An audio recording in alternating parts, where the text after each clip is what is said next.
Notre patrouilleur, qui est en service 24 heures sur 24, a été immédiatement envoyé pour contrôler le navire près du câble. Michaelis San. Et nous avons effectué une inspection qui nous a permis de constater que le navire était en route pour la Russie et attendait la permission de l'agent pour s'y rendre. Aucune activité suspecte à bord, ni aucun dommage à l'ancre n'ont été détectés. Général Richaud, vous êtes avec nous. L'effet de série. On a maintenant depuis plusieurs jours une série d'actes qui sont à la limite des actes de guerre, ou en tout cas de sabotage extrêmement grave, certainement perpétré par la Russie. Bon, on peut parler de guerre hybride, là, pour le coup, et c'est quasiment un acte de guerre, là. Je veux dire, il y a des actes physiques de sabotage en Baltique. On peut penser que là, on est quasiment dans une activité de guerre à bas bruit, mais ça dit une activité de guerre. Ensuite, c'est pas un hasard, c'est entre la Suède et la Lettonie. C'est la deuxième fois que ça se produit. Donc maintenant, effectivement, les alliés de l'OTAN ont lancé une opération qui s'appelle Baltic Sentry, où il va y avoir maintenant des bâtiments qui vont patrouiller en permanence. On voit que les Lettons maintenant arraisonnent, les Finlandais avaient arraisonné avant, donc effectivement, il y a une espèce de guerre à bas bruit qui se déroule en Baltique. Oui, effectivement, le général a raison. La Baltique est devenue comme le centre du monde de cette guerre hybride. Il ne se passe pas un jour sans qu'il y ait un nouveau câble qui soit sectionné. Alors, il y a aussi ce bateau russe, soi-disant océanographe, le Yantar, qui sillonne toutes les mers du monde d'ailleurs, mais beaucoup la Baltique, et qui est soupçonné de ne pas être là que pour ça. Donc, les Finlandais avaient arraisonné. On a eu, il y a quelques jours, la Royal Navy, le ministre de la Défense britannique, qui a expliqué qu'il avait fait remonter sous la surface un sous-marin nucléaire britannique juste devant un de ses bateaux parce qu'il soupçonnait la même chose.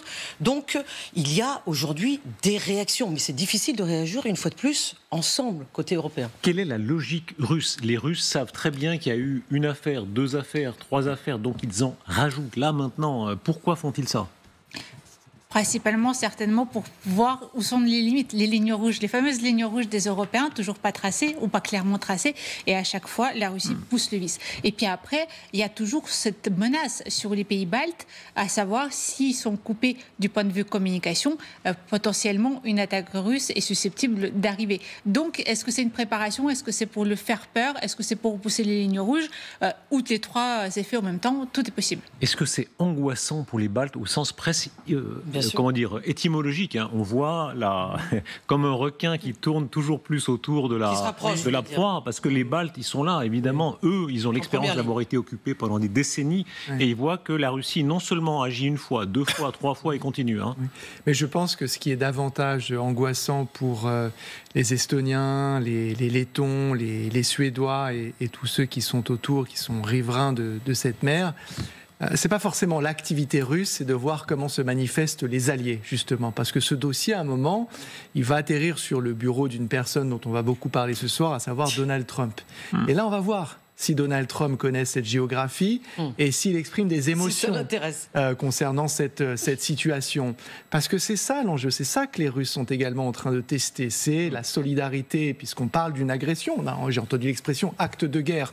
Bon, on peut reparler de l'article 5, de son invocation entre nations otaniennes, etc.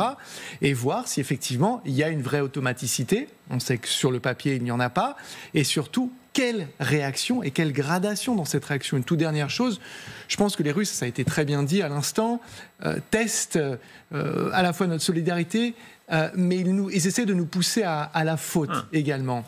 Parce que la faute créerait, et ça ils le recherchent très souvent, un sentiment d'équivalence. C'est-à-dire, oui, peut-être que nous faisons des choses qui sont à la limite de la légalité, mais regardez comment les types en face réagissent. Ils arraisonnent des navires en haute mer ou dans les eaux internationales. Ce sont des actes de piraterie qui sont censés s'opposer à nos actes qui ne sont peut-être pas tout à fait justifiables, mais finalement, quelle différence, bonnet blanc. Ce sont des petits pays, hein, il faut vraiment toujours voir ça. C'est-à-dire, ce sont des tout petits pays. L'Estonie, la Lituanie, c'est pas l'échelle de la France. Donc imaginez qu'on coupe leurs câbles, qu'on coupe leurs liaisons, et que les Russes, très vraisemblablement, sont en train de faire ça. Pour eux, ça a un sens très très fort.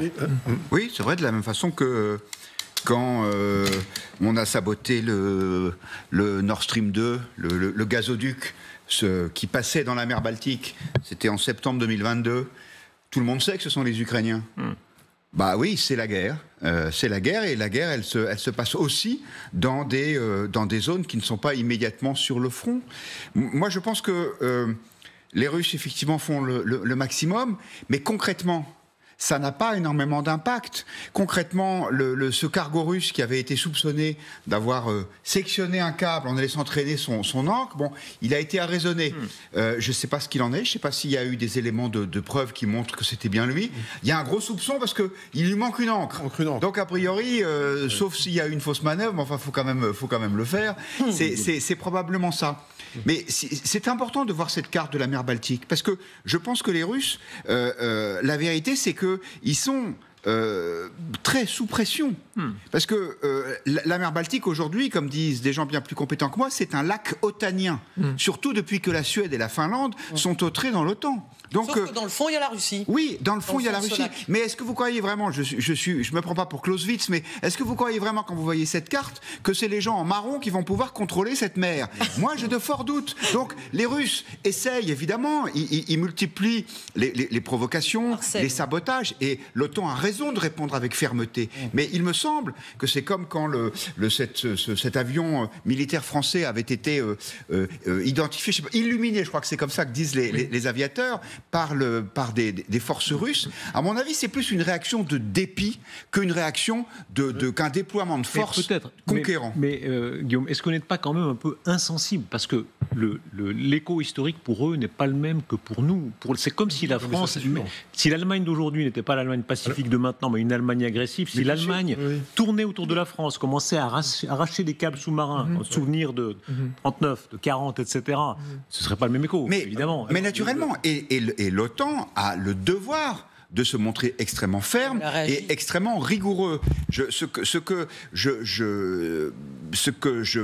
Là où j'ai peut-être une nuance avec les autres débatteurs de ce plateau, c'est que c'est sur le degré de gravité de ce qui se passe. Moi, je ne pense pas que ce soit de nature à mettre en péril les pays baltes. Est-ce que Trump a raison? Une fois de plus, on va en reparler tout à l'heure, ce sera un des essentiels de notre débat, mais Trump, regarde, sa déclaration du jour, il parle très exactement de ça. Il parle de manière très construite. Il dit, c'est la défense du monde libre, et il dit, c'est pour le monde libre. Vous avez en ce moment des navires russes, chinois, des navires de plusieurs continents, ça n'est pas une bonne situation, qui sont en train, on est là dans la région du Nord, et évidemment pour lui c'est l'intérêt du Groenland. Mais de fait, il analyse la situation, pas lui donner tort. Non, bien sûr, juste pour revenir sur la Lettonie. La Lettonie, c'est un peu plus de 60 000 km². Devant elle, elle a la Russie, collée littéralement devant son nez, qui fait 17 millions de km², et juste derrière elle, elle a la Baltique. Et la population, c'est un peu moins de 3 millions d'habitants. Donc c'est pour souligner la pertinence de la métaphore que vous utilisiez. Concernant l'angoisse, c'est un sentiment d'encerclement, et se retourner et se dire, ce lac otanien, est-ce que c'est un lac qui va me permettre de me défendre et qui est entouré de nations qui vont veiller à ma sécurité? Ou alors est-ce qu'on est tout seul avec les Estoniens au-dessus et les Lituaniens en dessous, et un Américain très très loin qui n'a pas l'air de s'en émouvoir? Mais c'est la guerre en Ukraine qui a fait se réveiller tout le monde de ce point de vue-là. Parce que cette guerre hybride et ce harcèlement permanent dans cette mer Baltique dont on nous dit qu'elle est peu profonde, 50 mètres de profondeur, et que c'est pour ça qu'il y a énormément de câbles, etc., et que c'est relativement facile, mais personne ne s'en souciait précédemment. Il y avait beaucoup moins de câbles qui étaient sectionnés. Donc l'OTAN, là, Ursula von der Leyen a réagi, mais elle ne réagit pas tout le temps. Donc là, il y a une prise de conscience.